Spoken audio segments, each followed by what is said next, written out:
O'Neill, it's another bruising afternoon for Clyde. What did you make of the 90 minutes? There was parts of the 90 minutes that I enjoyed, but there was a lot of things that I didn't enjoy.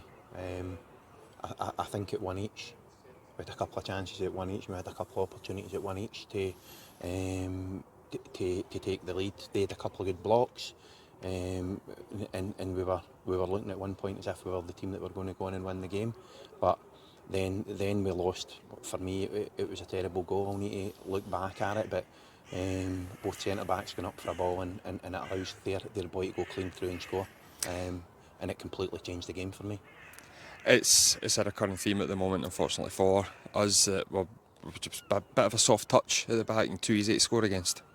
It seems that way just now, but it's something that we need to fix really quick. We need to get it sorted really quick. We'll obviously do a proper debrief on it, have a look at it, see where we think we've went wrong on it, and what we need to do to try and fix it.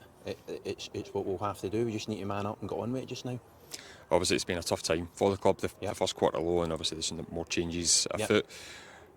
How is the general mood in the camp? Obviously, things can't be too great given the results, but how do you and Mark and the rest of the boys keep the heads up at this moment? I think just now, I mean, wins can change a dressing room right away. If we can win a match, it'll obviously change the mood of the camp. If I'm being honest, coming into this week, the mood in the camp I thought was quite upbeat. We trained really well, came into the game really confident. But it's not great when we lost the first goal again today. And if you keep losing the first goal and have it come and chase a game, you make things hard for yourself. And then, in fairness to Robbie scores a cracking goal after that, puts us back into the game. And the game was a wee bit too open at that point for me. I'd have preferred this to be a wee bit tighter, but there was a few issues for me in the first half. I thought Dale Carrick done great for them, held the ball up really well, caused us an awful lot of problems. So we tried to adjust at half time to try and fix it. I felt as though we'd started the half really well and we'd stopped that from happening a wee bit for us, but it was a wee bit of a sucker punch the way we lost the goal.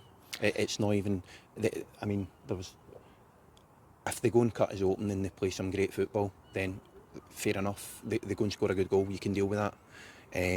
When it's an error in your own half, it's a wee bit harder to deal with.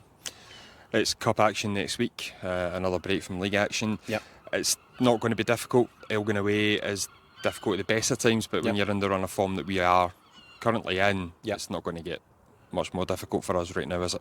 Well, it's going to be a tough game. They're unbeaten. They're unbeaten this season in the league. I don't know how they got on today, but what I do know is that the last time we went up there, we went up and we beat them at the end of the last season. It was the biggest game for the club in a long time.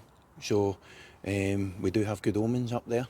It's a really tight pitch. We know what to expect of them. So we'll need to dust ourselves down. We'll need to come back stronger, and we'll prepare properly for to play Elgin. And in fairness, I know we've not had great results, but we were unbeaten. We'd drawn 4 games, but we need to be turning some of the games into wins, because by not doing that, especially in the games we've probably dominated this year, we've not turned them into wins, and we put ourselves under major pressure for other games by doing that.